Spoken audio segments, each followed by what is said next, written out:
Break के बाद आपका एक बार फिर स्वागत है। आज हम चर्चा कर रहे हैं दिल्ली चलो में राजस्थान के खासतौर से चुनावों की, लोकसभा चुनावों को लेकर। हमारे साथ है खास पैनल। मनीष जी, एक मैं पॉलिटिकल हिस्ट्री देख रहा था राजस्थान की कि आपने मिशन 25 किया है इस बार। मिशन 25 आपको लग रहा है कि कामयाब हो जाएंगे, है ना?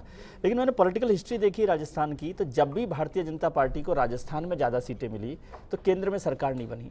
1998 में आपके पास सबसे कम सीटें थी तो वहाँ पर सरकार बनी। 2004 में सबसे ज़्यादा सीटें आपके पास थी तो कांग्रेस की सरकार बनी। तो ये मिशन 25 का मतलब क्या है? मिशन 25 इस मायने में अलग है इस बार, क्योंकि वहां तो सर्वाधिक बड़ी बड़ी पार्टी पार्टी जब तो मिली दिल्ली तब में थी। कांग्रेस की सरकार बन गई। अब 25 सीटें मिल जाएंगी आपको राजस्थान में, तो फिर केंद्र में क्या होगा? मेरा कहने का मतलब ये है कि वो 4 सीटें तो ऐसे ही बढ़ रही है, ये वाली ऐसे हर स्टेट में 4-4 बढ़ जाएगी तो हमारी क्लियर मेजोरिटी की सरकार आएगी। और मैं समझता हूँ कि देश का सबसे बड़ा दल तो बन ही गया था जी, ये तो हुआ ही था। तो इस बार जो 4 सीटें बढ़ेगी, ऐसे हर स्टेट में अगर आप 4-4 सीट बढ़ी मान लेंगे तो हम 300 राजस्थान में जब सबसे ज्यादा सीटें आपको मिलती हैं तब केंद्र में आपकी सरकार नहीं बनती। तो आप मोदी जी के खिलाफ है, साथ है, मेरे को ये नहीं समझ वाला है। मोदी जी पिछली बार इस विषय पर प्रधानमंत्री के दावेदार नहीं थे। और मैं समझता हूं कि जो 4 सीट का इम्प्रूवमेंट है, अगर आप ऐसे 32 स्टेट्स में इसी तरह का इम्प्रूवमेंट परसेंटेज वाइज भी लगा लेंगे तो हम 300 पर आ ही जाएंगे। चलिए इस पर चर्चा करेंगे। हमारे साथ मेरे सहयोगी गोवर्धन जी प्रेस क्लब में हैं। गोवर्धन जी, क्या कहना है लोगों? देखिए, लोगों से जो भ्रष्टाचार को लेकर के और जो राष्ट्रीय मुद्दे हैं इस बार चुनावों को लेकर के, उस पर सीधी चर्चा कर रहे हैं। श्याम शर्मा जी वरिष्ठ एडवोकेट हैं, वो हमारे साथ में हैं। मेरा प्रश्न कांग्रेस से है।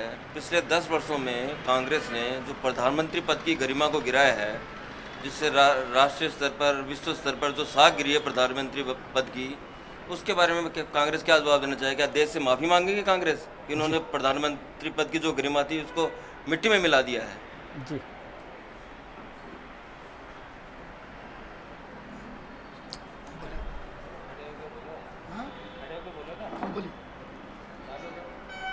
क्या कहना चाहिए अभी जो राष्ट्रीय मुद्दे हैं? राष्ट्रीय मुद्दों पर तो ये है कि मैं ये कहना चाहूँगा कि जो गरीबों की समस्या है, आम आदमी की समस्या है, वो गौण हो गई हैं। और मैं समझता हूँ व्यक्तिगत आलोचना और दूसरे मुद्दे उसको किया है। क्या सवाल पूछना चाहेंगे कांग्रेस बीजेपी से?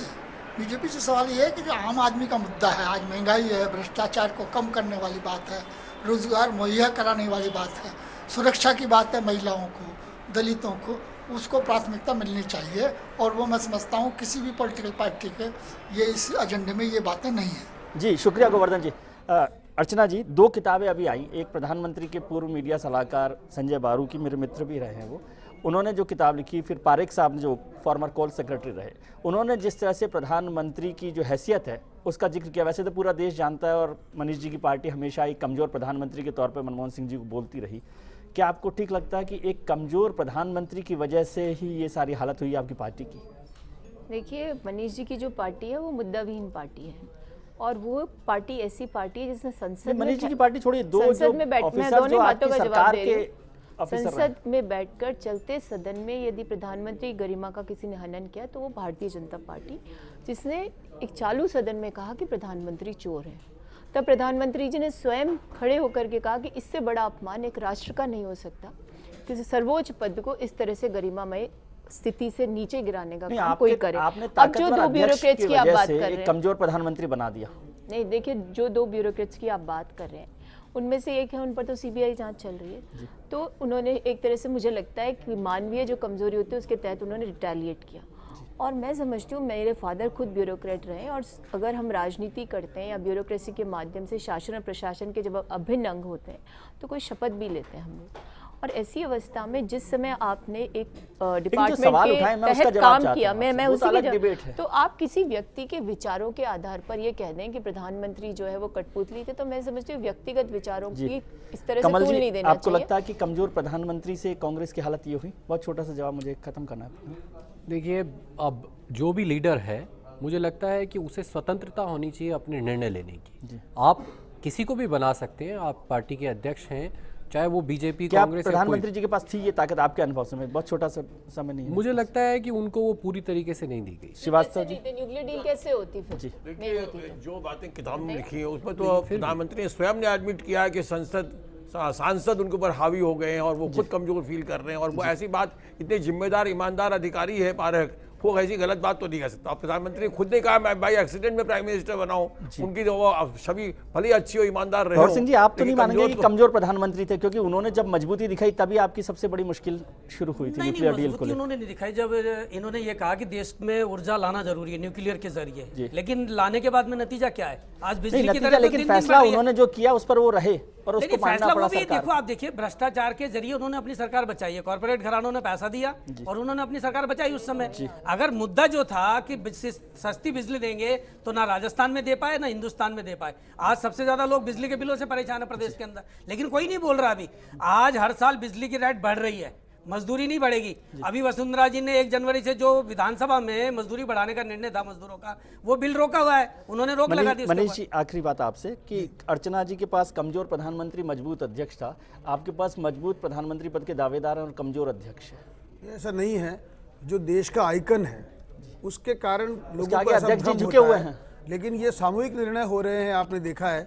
इनके कमजोर प्रधानमंत्री होने का कारण है कि राहुल गांधी जी ने उनके बनाए क्या हुए बेहतर प्रस्ताव को व्यवस्था है, फाड़ के फेंक कमजोर दिया। प्रधानमंत्री मजबूत अध्यक्ष या मजबूत प्रधानमंत्री कमजोर अध्यक्ष? ये दोनों समान रूप से मजबूत हैं। भाजपा में सामूहिक निर्णय है, सब नहीं, कमेटी ऐसा जो नहीं है तय मनीष करती जी। है। इनके यहाँ नहीं पर है ऐसा भाई, होता है कि राहुल राहुल गांधी सुनिए, और सोनिया गांधी आडवाणी जी ऐसा को करती है। ढांचे के अंदर पार्टी अध्यक्ष का कुछ नहीं चलता है। एक तरह से बीजेपी तो है नहीं आपकी नहीं बात देखिए, है। संवैधानिक खाली नाम ढांचे ही के एक अंदर पार्टी पार्टी के अध्यक्ष का होते कुछ तो नहीं ऐसा चलना राजस्थान चाहिए। में कहते हैं खाली वसुंधरा, तो फिर एक नेता दो नेता तो आप बता ही रहे हैं। व्यक्तिवाद जो होता है। आप मध्य प्रदेश में कहते हैं कि शिवराज जी, ये तो देखो देश में हिटलरशाही लाने की तैयारी है। देश में हिटलरशाही, व्यक्तिवाद आने का मतलब हिटलरशाही। चलिए, बहुत बहुत धन्यवाद आप तो लोग। ठीक है, आम आदमी के मुद्दों पे कभी मोदी जी गौर बोलते ही सिंह जी, नहीं पे। बहुत बहुत शुक्रिया आप सभी लोगों का कि आपने इस बहस में हिस्सा लिया, और आप सब लोगों का भी कि आपने इस कार्यक्रम को देखने के लिए वक्त निकाला। लेकिन इस सबसे ज़्यादा जरूरी है कि आप जरूर जरूर जरूर वोट डालिए। 17 तारीख को, 24 तारीख को मतदान अवश्य करें और अपनी पसंद के बेहतर उम्मीदवार को चुनिए, लेकिन वोट जरूर डालिएगा। दिल्ली चलो का यही मकसद है। चुप्पी तोड़िए, हल्ला बोलिए और नुमाइंदों से सवाल कीजिए। बहुत बहुत शुक्रिया। दिल्ली चलो में आपका एक बार फिर स्वागत है। हमारे साथ जुड़ गए हैं भारतीय जनता पार्टी के वरिष्ठ युवा नेता मनीष पारिक जी। मनीष जी, आपका बहुत बहुत स्वागत है। अभी चर्चा हो रही थी आपके पीछे से, आप थोड़ा सा लेट हो गए थे हमारे लिए। हमने एक स्टिंग ऑपरेशन किया था जिसमें आपकी पार्टी के एक कार्यकर्ता, जिन्हें इलेक्शन मैनेजर कह रहे थे, वो बोले कि जयपुर सीट के लिए 10 करोड़ रुपए खर्च किए जा रहे हैं इलेक्शन में। कितना पैसा खर्च कर रहे हैं? ये ऐसा नहीं है। कितना? भारत के 9.5 निर्वाचन करोड़। आयोग ने जो 70 लाख रुपए की लिमिट बताई है, जी उसके अंतर्गत तो खर्च होता ही है। जी। मैं समझता हूँ जो हिसाब वहाँ पर अभी तक दिया है वही सत्य है, और जो विभिन्न कार्यकर्ताओं की अपनी राय हो सकती है, किसी की अपने किसी को लगता है कयास हो सकते हैं, वो बात हो सकती है। लेकिन मैं समझता हूँ ये तो एक त्रिपोलिया गजट जिसको बोलते हैं जयपुर की भाषा में, जी। वही ज़्यादा चलता है। पहले तो ये कहते रहते हैं कि राजनीति में बहुत पैसे की जरूरत होती है, जी। और मैं समझता हूँ कि 70 लाख तो कई रखे हैं, जी। तो निश्चित तौर पर होर्डिंग लगाएंगे, पोस्टर लगाएंगे, झंडे लगाएंगे, पर्चियां बांटेंगे, तो ये और कार्यकर्ताओं पर भी खर्च करना होता है। कार्यालय खोलेंगे तो लिमिट जो है उसके आपने पहले बहुत सारे चुनाव देखे हैं, जी। 70 लाख में हो जाते हैं चुनाव। जी निश्चित तौर पर 70 लाख तो बहुत ज़्यादा अमाउंट है। हमारा जो तो फिर इतनी शहर डिमांड का क्यों हो इलाका- रही थी पॉलिटिकल पार्टीज की तरफ से इसको लिमिट को बढ़ाने की? पहले 40 लाख थी, आप तो 40 लाख भी नहीं खर्च कर रहे, तो 40 लाख ही रहने देते, उसको 70 लाख क्या करना? और जब खर्च ही 10 करोड़ करना है तो उसमें 40 रहे 70 रहे, क्या फर्क पड़ता है? नहीं, विजय जी साहब, इसमें बात यह है कि निश्चित तौर पर हर प्रत्याशी चाहता है मैं कुछ और झंडे लगाऊं, कुछ और बैनर खर्च करूं, कार्यकर्ताओं को और सुविधाएं दे सकूं, कुछ गाड़ियां लगा सकूं। तो लिमिट अगर बढ़ती है तो उससे उसको आराम रहता है, और निश्चित तौर पर जब उसमें कमी की जाती है तो कहीं ना कहीं लोगों को लगता है कि धन का अभाव है और प्रचार पूरा नहीं हो रहा है। कल आनंद शर्मा जी ने कहा कि 10,000 करोड़ रुपए खर्च कर रही है आपकी पार्टी इन चुनावों में। अब ये तो आनंद की बात है, आनंद लेना चाहिए इसका। अर्चना जी, 10,000 करोड़ रुपए बीजेपी खर्च कर रही है, आप बराबर की पार्टी है मुकाबले में, बल्कि उनसे ज़्यादा कैंडिडेट खड़े कर रहे हैं, तो कितना खर्च कर रही है पार्टी? ये जो आनंद शर्मा जी ने कहा, बहुत संजीदा नेता हैं वो, और उन्होंने बिल्कुल वो प्रेस कॉन्फ्रेंस के माध्यम से उन्होंने ये पूरी सूचना दी है और तथ्यों के आधार पर उन्होंने बताया। और जिस प्रकार से विज्ञापन आ रहे हैं इलेक्ट्रॉनिक प्रिंट मीडिया में, जैसा प्रचार प्रसार चल रहा है, जो कैप्स हैं, आपके कैंडिडेट ज़्यादा हैं बीजेपी से मैदान नहीं, में? कैंडिडेट ज़्यादा है, लेकिन हम उस तरह का प्रचार प्रसार नहीं करें तो इसका आकलन तो स्वतः ही लग जाएगा, और चुनाव आयोग को लगाना भी चाहिए जी। लेकिन जो आपका बार बार प्रश्न आ रहा है ना कि इतना पैसा, इतनी लिमिट, तो अगर हम चाहते हैं कि चुनाव आयोग ने जो लिमिट बनाई है तो जब हम किसी कानून को बनाते हैं तो उसकी मॉनिटरिंग और इम्प्लीमेंटेशन पर भी उसी तरह का ध्यान दें, तब जाकर के इस बात पर चर्चा भी हो सकता है, इसका निष्कर्ष भी हो सकता है। लेकिन मैं मानती हूँ कि भारत जैसे देश में अगर हम सचमुच में शुचिता की बात करें पॉलिटिक्स में, तो ये चुनाव ही इस तरह से करवाए जाएं कि उसके बूथ तक पे चुनाव आयोग का व्यक्ति बैठे, तब जाकर के आप फिर बात करेंगे तो फिर पॉलिटिकल पार्टी सच्चाई भी बताएंगी और फिर इसका निष्कर्ष भी निकला। आप कितनी भी बार चाहे किसी भी पार्टी से पूछेंगे, हम आपसे यही कहेंगे, हम लिमिट में ही काम करते हैं। ठीक है, ये बात ठीक है आपकी, कहेंगे ऐसा ही, है ना? इस पर कहेंगे क्योंकि हम ऐसे ही करेंगे। चलिए इस पर चर्चा करेंगे। हमारे साथ गोवर्धन जी प्रेस क्लब प्रेस तो किया है कि कहेंगे ऐसा, करेंगे कुछ और। कहेंगे ऐसा, ठीक है। तो हम उसमें हम पर जो देखिए, मेरी बात सुनिए, कथनी करने का नहीं है, आपके पास भी तथ्य नहीं है, आप भी सिर्फ कागजों से बोलकर आरोप लगाते हैं। नहीं, आपके पास भी क्या हम तो तथ्य? ये कह रहे हैं आपने कि हमने नहीं, कमल जी एक मिनट, एक बार चलते हैं अर्चना जी, गोवर्धन जी हमारे साथ हैं। एक बार विजय जी, इन्होंने कहा 86% पॉलिटिशियंस जो भ्रष्ट है। मैं कहूँ आपको पॉलिटिशियन तो बाद में, हाँ पार्टी से पॉलिटिशियन उसी का होता एक ही बात है, है। लेकिन पॉलिटिशियन जब राजनीति करता है तो उसे भ्रष्ट बनाती ब्यूरोक्रेसी है, वो बताती है उसको रास्ता। यदि ब्यूरोक्रेसी साइन ना करे तो भ्रष्ट ये हो बड़ी नहीं अच्छी सकता। डिबेट शुरू हुई है, इसमें चर्चा करेंगे। हमारे साथ गोवर्धन जी मेरे सहयोगी जुड़े हुए हैं प्रेस क्लब में। गोवर्धन जी, क्या कहना है वहां पर लोगों का? देखिए, लोगों का जो राजनीति में बढ़ते हुए भ्रष्टाचार है और चुनावी खर्च जिस तरह से बढ़ते जा रहे हैं, उसको लेकर कई बेबाक सवाल है। हमारे साथ में कुछ प्रबुद्ध जन मौजूद है, उनके क्या सवाल है, सीधे उन्हीं से बात करते हैं कि वो क्या सोचते हैं राजनीति में जिस तरह से धनबल और बाहुबल का बढ़ता हुआ प्रभाव है, क्या कहेंगे? बिल्कुल, आजकल जो चुनाव खर्च की जो सीमाएं बांधी गई हैं, उन सीमाओं में कोई भी नेता नहीं रह पाता। सबसे बड़ी बात तो यह है कि पार्टी की चुनाव खर्च की कोई सीमा नहीं है। आजकल देखा जाए तो सारे टीवी चैनल्स पे, सभी अखबारों में और वैसे भी सारी पार्टियों को खूब जबरदस्त प्रचार हो रहा है। कितना अनकाउंटेड धन लग रहा है, ये कहाँ से धन आ रहा है कोई पता नहीं चला पा रहा। सवाल ये है हमारा कि भाई इन पार्टियों के पे लगाम लगाई जानी चाहिए और इस खर्च की सीमा जो निर्धारित की जानी चाहिए उसकी कहीं न कहीं इस पे जांच भी और निगरानी भी रखी जानी चाहिए। केवल खर्च सीमा लगा देने से कुछ नहीं होता जी। इसकी सीमा फिक्स करने के लिए एक निगरानी कमेटी बनाई जानी चाहिए जो डे टू डे मॉनिटरिंग करे और मॉनिटरिंग करके उसको चुनाव से डिबार भी करे अगर कोई प्रत्याशी ज़्यादा खर्च करता है जी। आज के जो ये चुनाव का जो माहौल चल रहा है, इसमें चुनाव आयोग ने तो काफ़ी बंदिशें लगा रखी, लेकिन फिर भी अनाप शनाप और स्थानीय मुद्दों पे तो कोई लड़ भी नहीं रहा चुनाव। कोई जातिवाद के आधार पे, कोई उस तरीके से आधार है। आज आपको मैं ये बताऊं कि स्थानीय जो मुद्दे, हम लोग स्थानीय से जुड़े हुए हैं तो उनका कोई चर्चा नहीं है। और कुछ सवाल ये है कि हमारे जयपुर की जो मूलभूत सुविधा है वो भी अभी तक नहीं हुई थी। 60 सालों से कई पार्टियां राज करती आई है और अभी 7वें वेतन की घोषणा करिए। कर्मचारी सिवा किसी की भी पार्टी में भी कोई घोषणा में ये नहीं कि हम इस तरीके से घोषणा कर्मचारी को लागू करेंगे। ये बड़े दुखद बातें हैं। और आज जो ये चुनाव प्रचार खत्म, उसके बाद में जो ये सेटिंग वाला जो मामला है, खुला वो लेन देन होगा, किसी को शराब दी जाएगी, किसी को पैसे दिए जाएंगे, छुट भैया के हिसाब से चुनाव आयोग कितनी भी सख्ती कर ले, ये काम तो आज निरंतर होते आए हैं जी। धन्यवाद। जिस तरह भाई ने बताया कि आज कोई मुद्दा नहीं रहा, आम जनता की जो आवश्यकता है उसके ऊपर तो ये प्रत्याशी जानकारी नहीं दे रहे। इनको सिर्फ एक व्यक्ति एक बात इन्होंने कर रखा। जैसे कि पहले बीजेपी कहा करती थी कि ये वंशानुगत कांग्रेस पार्टी है, लेकिन आज सिर्फ भाजपा तो रही नहीं, भाजपा तो खत्म हो चुकी, सिर्फ एक मोदी रहा है। सिर्फ मोदी के नाम से वोट मांगा जा रहा है। क्यों भाजपा नहीं है? क्या भाजपा के जो बड़े लोग थे वो कहाँ गए? क्या भाजपा खत्म हो चुकी? कहाँ गई है? मैं इनसे ये जानना चाहता हूँ कि ये मोदी के अलावा क्या इनकी भारतीय जनता पार्टी खत्म हो चुकी है क्या? ये जवाब दे। जी शुक्रिया गोवर्धन जी, आपके पास आएंगे। बाबर जी, पहले एक शब्द आपसे लूंगा, फिर मनीष जी के पास आएंगे। ये सेटिंग क्या होता है? सेटिंग तो क्या, देखो अब रात को जैसा अभी साथी ने कहा, वो एक प्रैक्टिकल चीज़ है। रात को आज से जो है गाड़ियाँ दौड़ेगी, गांव-गांव जो समाज के ठेकेदार हैं उनको किसी को 5 लाख, किसी को 10 लाख, किसी को जैसी उसकी हैसियत हो वो पैसा दिया जाएगा। शराब की गाड़ियाँ रातों को घूमेगी।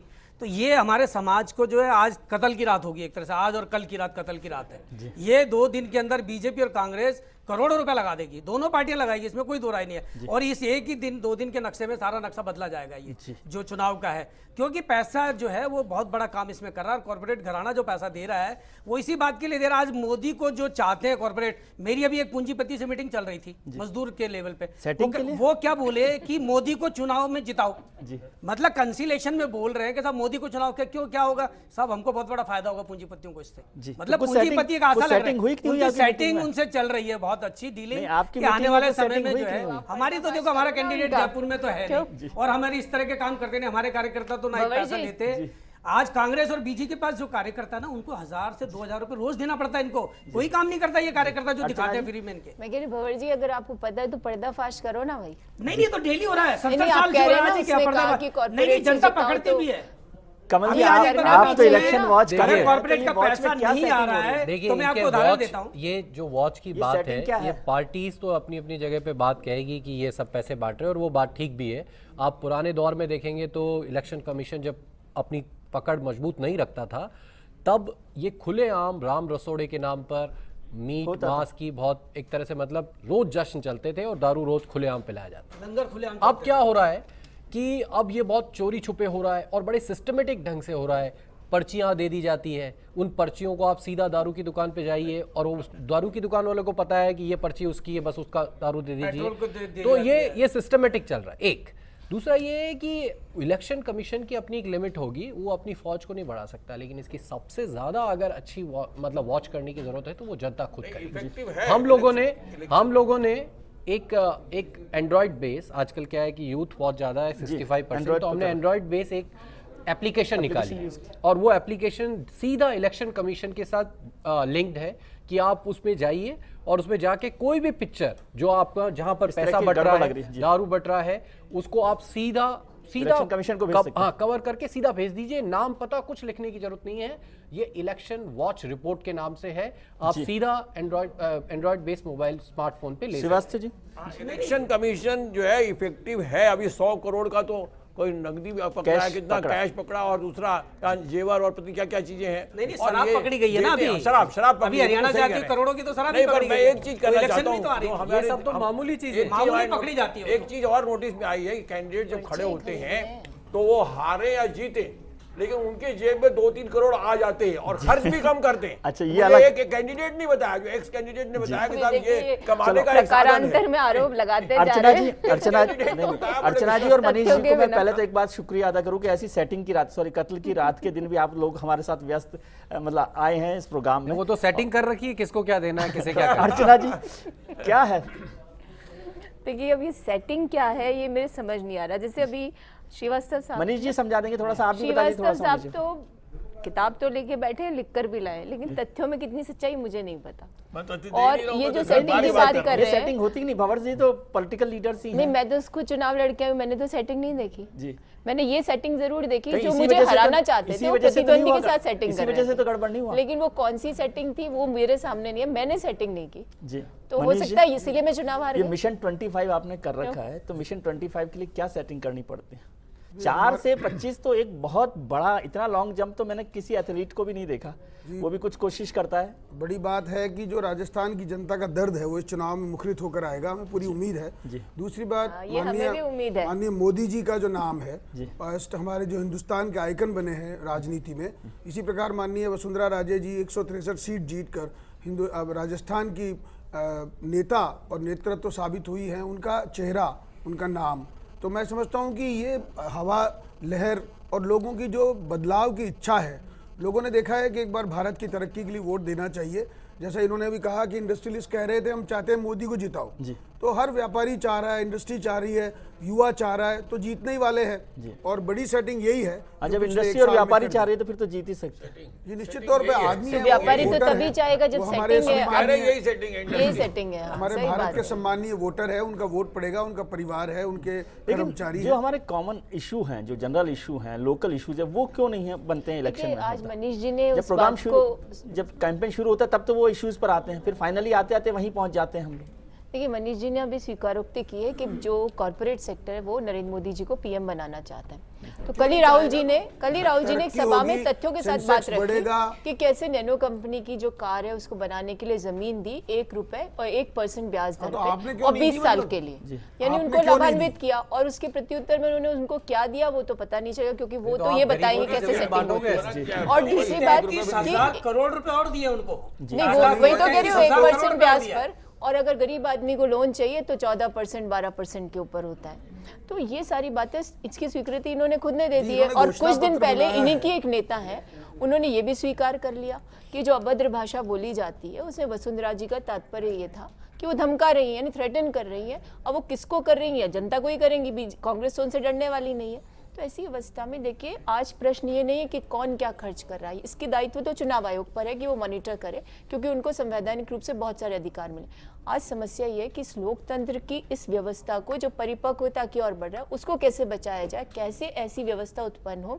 कि ये जो जिस तरह की जो सेटिंग आप जिस प्रकार की भी बोल रहे हो, उन सेटिंग पर स्वयं ही अंकुश जनता लगाने लगे और अच्छे लोग जीत करके आए। व्यवस्था नहीं होने के कारण जो ये तथाकथित सेटिंग है वो जी जो चिंता अर्चना जी की है वो बचाया जा सकता है लोकतंत्र ये तो पॉलिटिकल बयान तो ठीक रखते हैं और अच्छे ही बोलते हैं सब, पर बात यही है कि करने में सभी असफल हो रहे हैं। मतलब चाहे वो नए निकल के आ रहे हैं, ऐसा तो नहीं है कि चुनाव जीतना सबसे बड़ी चीज है, एक बार जीत गए फिर ये सब जो है डिबेट बेकार हो जाएगा, सब गौण हो जाएगा। आप ये विजय जी स्थिति यही होगी, सफल हो जाए अगर अभी एक बार जनता को कैसे बेवकूफ बनाया जा सकता है, हम यही कर सकते हैं कि ये सबसे बड़ी बात। ये पॉलिटिकल पार्टीज अपने आप में नहीं सुधरेगी, जनता ही इनको सुधारेगी और जनता ही इनको ठीक करेगी। और ये तो अपने आप में तो होने से रहे, अगर होना होता तो 60 साल में कर चुके होते ये सब। ये तो मिलके बैठे हैं कि आज आप लड़िए, कल हम बैठेंगे, कल आप बैठेंगे और ऐसे मिलजुल के काम करते हैं। मनीष जी, मिशन 272 सबसे इंपॉर्टेंट है, बाकी कुछ नहीं जी। अब तो वो 300 हो गया है, अब 300 हो गया। और मैं यही कह रहा हूँ इनको, जैसे अभी ये कह रहे थे एक रात पहले सेटिंग होगी, कत्ल की रात होएगी,